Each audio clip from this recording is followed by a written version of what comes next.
Hi guys, to begin with, Happy New Year. I hope CAT 2020 turns out to be a fantastic year. CAT 2020 being the cherry on top of the cake. Right? So, the eternal question at the beginning of the year is how are we going to prepare for this exam? We're going to keep it as a theme for this year. How should you go about preparing for CAT? And so, I'm going to talk about the preparation plan, but before that, I want to talk about the mental aspect of it, how you should keep yourself.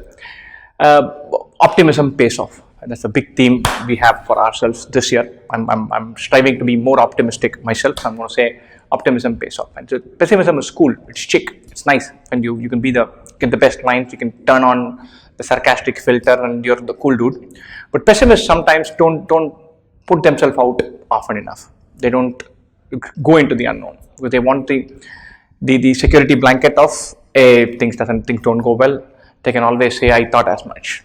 There's this old quote on pessimism saying, if you're a pessimist, you're either proven true or pleasantly surprised. Which is nice. It seems like I can't really get worse from here.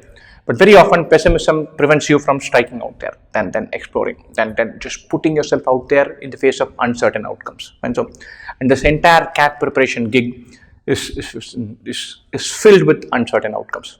At no point of time is anyone sitting on any guarantee. There is no free lunch. You cannot say for sure that you will do well. You can't say the preparation will go smoothly. You can't say you'll get good mock scores. You can't say good mock scores will convert to a final good score. You can't say good CAT performance will result in good percentile or good percentile result in call or final thing. There's nothing. There's no guarantees anywhere in the system. And so from day one, commit to the journey, the preparation idea, and not abridge your entire preparation to one final outcome.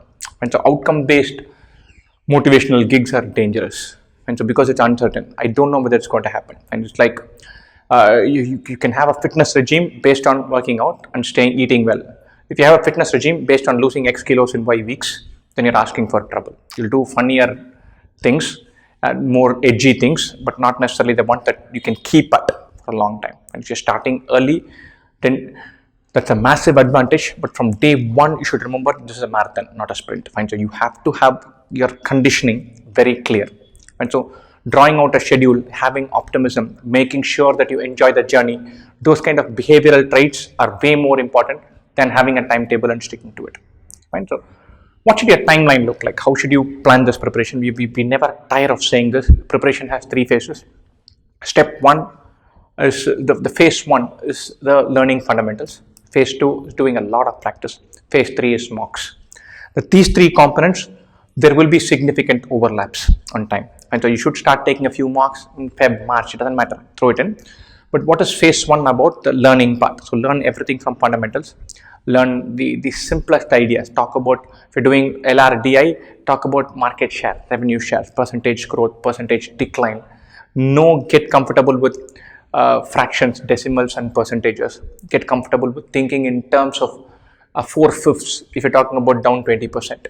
So do those kind of things to get the different pieces of your brain moving across different subtopics. And so do as much of that as possible and do that from first principles. Learn proofs of theorems. Know why test of divisibility by 9 works. Learn how somebody thought about the formula for quadratic equation, solving quadratic equations. So learn the definitions, terms, they're all important. Learn para-jumble and search the big passage to think where this paragraph sits inside that. Before you start worrying about dotting the I's and crossing the T's, enjoy the theme. What is the overall thing? That's uber crucial. Don't bypass that. Cover topic by topic in quant. Have a quant bias in preparation.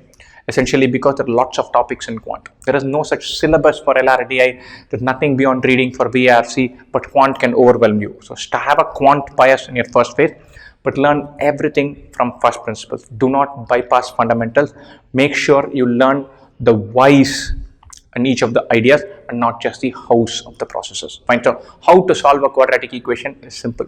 Why the formula is minus b plus or minus root of b square minus 4ac by 2a will help you in coordinate geometry and circles. And so your mind opens up when you go to those first principles. You have enough time to do that. Don't shy away from that. Fine. The second phase is the drill. And this is, in the end, I'm not learning just to know the bits. I'm learning to compete in that race. In this ultra competitive gig to get into the top sliver of colleges in our country.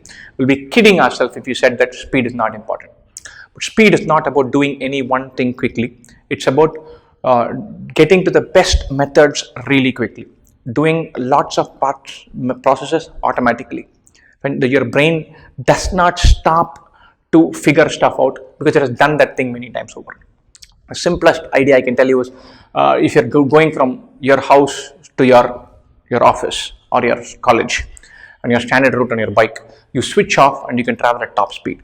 Suppose you're going to your friend's house, where you're going for the first time or second time, then it might be the same distance, but it will take you more time, and you're very switched on, you get tired, you get burnt out. And so you need to automate a bunch of processes, ton of processes, so your mind can accept new ideas. So it's like, I need to know so much that the new thing that comes in, my mind opens up and says, this is fun, I've not heard this before, but let me jump in and have a go at it. If you have not practiced so much with the regular stuff, then that new thing in the exam will overwhelm you. So you need to have tons of practice to automate processes and get be ready geared. The third phase is mocks. You need to take 25, 30, 35 mocks from different providers, different styles, to get used to the idea that it's a 3-hour exam. In your first phase, you'll be thinking about ratios and percentages and para jumbles and sequencing puzzles. In the mocks phase, you'll be thinking about how to maximize your abilities in a 3-hour context.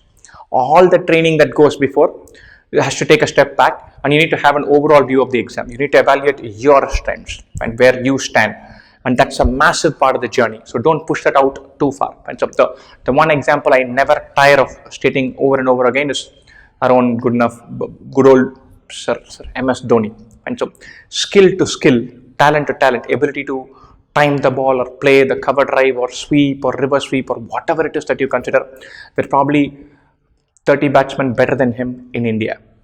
And that has been the case throughout. When he started his career, he was this awkward guy with all kinds of twitches at the crease. But he was a master of reading the game. He knew where his strengths lay. He knew how to plan a chase. He knew where to score his boundaries, which bowler to target, when to turn it on. His game awareness was freakishly good. So this is a guy who maximized his talent and narrowed the game down to simple ideas and maxed out at the right moments because he understood his game and the context of the game brilliantly. But shot for shot, pound for pound, there are probably 15 guys who do a better cover drive than Dhoni, 20 guys who do play the pull shot better than Dhoni, and N guys for each of those shots. He didn't have the technical skill ability, but he maxed out really well. That's your phase 3. If you have done your fundamentals and your drill, only then your mind can pick up the nuances of maximizing a mock. The intensity of staying there for 3 hours, you'll be able to do that only when you've done all this. So all 3 phases are important. The 3 phases will have an overlap. There will come a time where you're revising and practicing along with adding new ideas. There will come a time where you're adding topics, and then suddenly you look back at a topic that you learned 3 months ago and you know nothing. It seems like you have to start it all over again. All that will happen. That's because learning happens iteratively. So you learn, you'll practice to consolidate the learning, revisit to kind of firm up the base, and then hit mocks. So the 3 phases will have overlap, but there is no substitute to this. And beyond all this, what you should do, you should allocate tons and tons of time for reading. Read novels, short stories, novelettes, poetry if you must, blogs, articles, anything on sports, cinema, economy, doesn't matter. Read across genres, across styles, across lengths of articles, across styles, across different formats, but read. There is one thing the CAT that went by is teaching us very clearly, is that they want to know whether you can take in verbal content, written content very comfortably and process it by placing it in a context. And so the passages were not outlandishly difficult, but they were tough reading. Like you get tired reading it, and you have to look at 4 detailed choices with a vague question. So reading fatigue creeps upon you. I know a lot of students who got burnt out at the end of the verbal section, that it impacted their quant, which is one section away. So you get tired if you don't build the stamina. And reading stamina is absolutely crucial for this exam. So allocate tons of time. And this is about discipline. So you've got to say every day I'll read for 45 minutes or an hour. And that is beyond what you call CAT preparation over and top. And so to tie the 2 ideas that I've been saying, so read for an hour, solve a couple of puzzles, learn 1-2 new ideas in math. Make this a daily schedule. Weave it into a practice and a habit. Do it with some sense of joy and optimism. You're preparing for CAT, but you're not really going to be consumed by the idea of preparing for CAT. Then you'll burn yourself out. So feel good about this process. Enjoy the journey of learning different aspects, and hang in there when ups and downs happen. And so if you're starting early, being temperamentally sound and signing up for a journey where you'll have fun doing this is uber crucial. And so please keep that in mind and then draw out your plan. Plans go up and down. That's all right. Not the end of the world if you set a very ambitious target in Jan, missed it by 40%, just scramble and catch up in Feb after making your Feb and March more realistic. That's all right, stuff happens. But you'll get, the chances of getting overwhelmed are very high if you get consumed by the end objective. Sign up for learning and enjoying and reveling in that. Don't sign up for a journey of 300 hours for 99.4 percentile. That's just a wrong way to go about it. Fine. Have a wonderful new year and a fabulous 2020. Best wishes to all of you for CAT and for everything else that you might have lined up for this year and for the rest of your life. Cheers, guys. Best wishes. Absolutely magnificent. Tony finishes off in style.